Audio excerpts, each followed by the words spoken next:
Welcome back to Lotus Petals. 5 ನಿಮಿಷದಲ್ಲಿ ಮಾಡ್ಬೋದಾದಂಥ tomato ಕಾಯಿ ಚಟ್ನಿನ ನಾನು ಇದನ್ನು ತೋರಿಸ್ತಾ ಇದ್ದೀನಿ. ಬಿಸಿಯಾದ ಕಡಾಯಿಗೆ 2 ಚಮಚ ಎಣ್ಣೆನ ನಾನು ಹಾಕ್ಕೊಳ್ತಾ ಇದ್ದೀನಿ.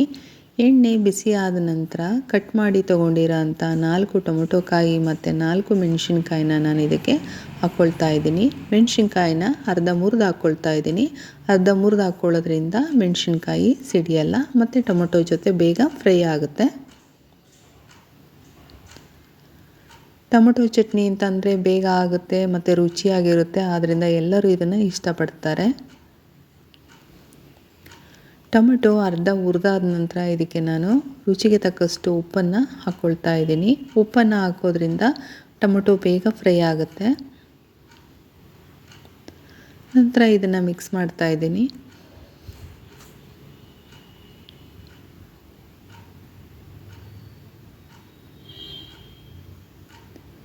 ಎರಡು ನಿಮಿಷದಲ್ಲಿ ಟೊಮೊಟೊ ಮತ್ತು ಮೆಣಸಿನ್ಕಾಯಿ ಹುರಿದಾಗಿದೆ.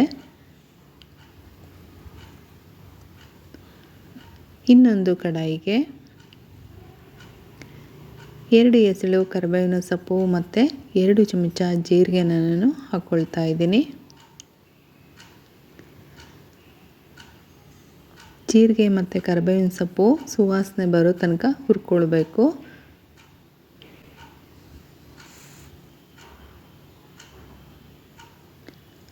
ರೊಟ್ಟಿ ಮತ್ತು ಚಪಾತಿ ಜೊತೆ ಈ ಚಟ್ನಿ ತುಂಬ ಚೆನ್ನಾಗಿರುತ್ತೆ. ಬೆಣ್ಣೆ ಅಥವಾ ತುಪ್ಪನ ಹಾಕ್ಕೊಂಡು ನಾವು ಇದನ್ನು ತಿನ್ಬೋದು.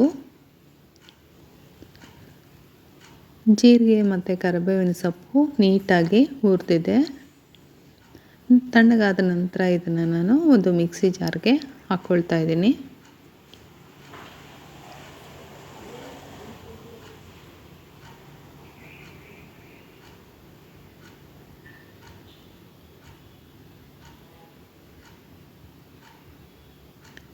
ನಂತರ ಇದಕ್ಕೆ ಬಿಡಿಸಿ ಇಟ್ಕೊಂಡಿರೋ ಅಂಥ ಒಂದು ಬೆಳ್ಳುಳ್ಳಿನ ನಾನು ಹಾಕ್ಕೊಳ್ತಾ ಇದ್ದೀನಿ. ಇದನ್ನು ಹಸಿಯಾಗಿಯೇ ಬಳಸ್ಕೊಳ್ತಾ ಇದ್ದೀನಿ. ನಂತರ 2 ಚಮಚ ಬೆಲ್ಲನ ನಾನು ಇದಕ್ಕೆ ಹಾಕ್ತಾ ಇದ್ದೀನಿ.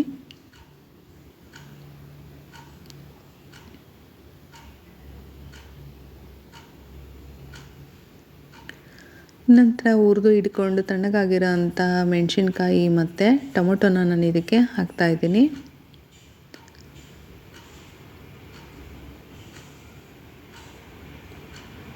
ನಂತರ ತೊಳೆದು ತೊಗೊಂಡಿರೋ ಅಂಥ 4 ಎಸಳು ಕೊತ್ತಂಬರಿ ಸೊಪ್ಪನ್ನು ಇದಕ್ಕೆ ಹಾಕಿ 1 ರೌಂಡ್ ಮಿಕ್ಸಿ ಮಾಡೋದ್ರಿಂದ ಚಟ್ನಿ ಬೇಗ ರೆಡಿ ಆಗುತ್ತೆ. ರುಚಿಕರವಾದ ಟೊಮೊಟೊ ಚಟ್ನಿ ರೆಡಿಯಾಗಿದೆ. ಈ ಚಟ್ನಿ ನಿಮಗೆ ಇಷ್ಟ ಆದರೆ ನನ್ನ ಪೇಜ್ನ ಲೈಕ್, ಶೇರ್, ಸಬ್ಸ್ಕ್ರೈಬ್ ಮಾಡಿ.